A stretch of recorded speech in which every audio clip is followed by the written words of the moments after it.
بسم الله الرحمن الرحيم، والصلاة والسلام على أشرف المرسلين سيدنا محمد صلى الله عليه وسلم النبي الأمين وعلى آله وصحبه أجمعين.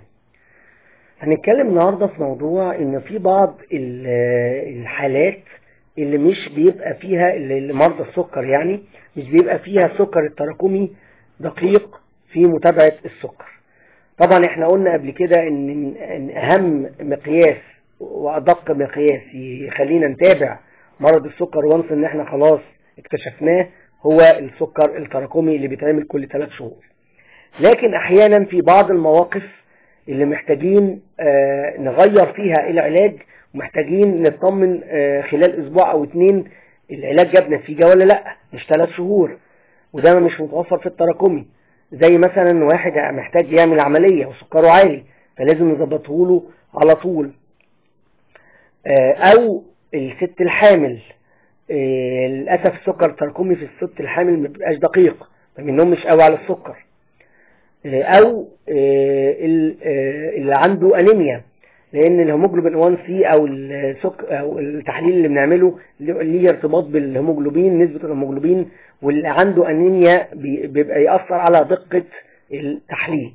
طيب ايه البديل؟ ايه التحليل البديل اللي نقدر نعمله في هذه المواقف؟ هو نسبة الفركتوزامين في الدم، سيرم فركتوزامين. ده تقريبا بيبقى نفس سعر السكر التراكمي او يمكن اغلى شوية بسيطة، وبيتعمل في المعامل الكبيرة، وبيدينا اخر اسبوعين الدنيا كويسة عاملة ايه، اخر 10 ايام، اخر اسبوعين الدنيا كويسة. بينزل نسبة، لازم يبقى عندك بيز لاين الاول قبل ما تحلل عشان تشوف الفركتوزامين بينزل ولا لا. يعني بتعمل قبل ما ياخد العلاج وبعد اسبوعين من اخدان العلاج تلاقي الفركتوزامين نزل نزولة كويسة، تعرف ان السكر بدأ يتظبط.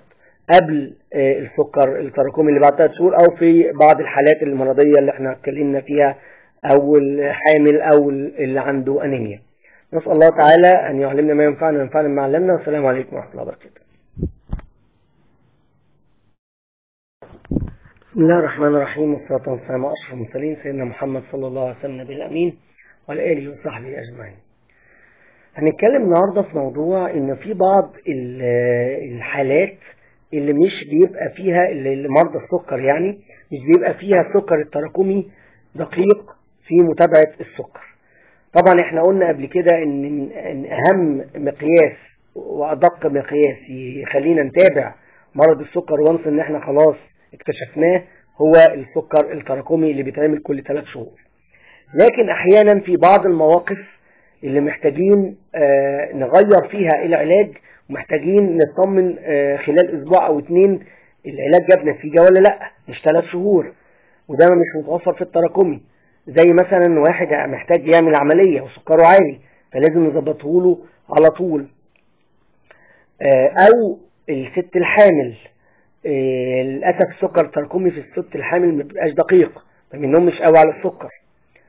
او اللي عنده انيميا، لان الهيموجلوبين 1 سي او السكر او التحليل اللي بنعمله ليه ارتباط بالهيموجلوبين، نسبة الهيموجلوبين، واللي عنده انيميا بيبقى يأثر على دقة التحليل.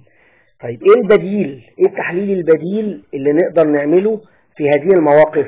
هو نسبة الفركتوزامين في الدم، سيرم فركتوزامين. ده تقريبا بيبقى نفس سعر السكر التراكمي او يمكن اغلى شوية بسيطة، وبيتعمل في المعامل الكبيرة، وبيدينا اخر اسبوعين الدنيا كويسة عاملة ايه، اخر 10 ايام، اخر اسبوعين الدنيا كويسة. بينزل نسبة، لازم يبقى عندك بيز لاين الاول قبل ما تحلل عشان تشوف الفركتوزامين بينزل ولا لا. يعني بتعمل قبل ما ياخد العلاج وبعد اسبوعين من اخدان العلاج تلاقي الفركتوزامين نزل نزولة كويسة، تعرف ان السكر بدأ يتظبط. قبل السكر التراكمي اللي بعد 3 شهور، او في بعض الحالات المرضية اللي احنا اتكلمنا فيها، او الحامل او اللي عنده انيميا. نسأل الله تعالى ان يعلمنا ما ينفعنا وينفعنا ما علمنا. والسلام عليكم ورحمة الله وبركاته.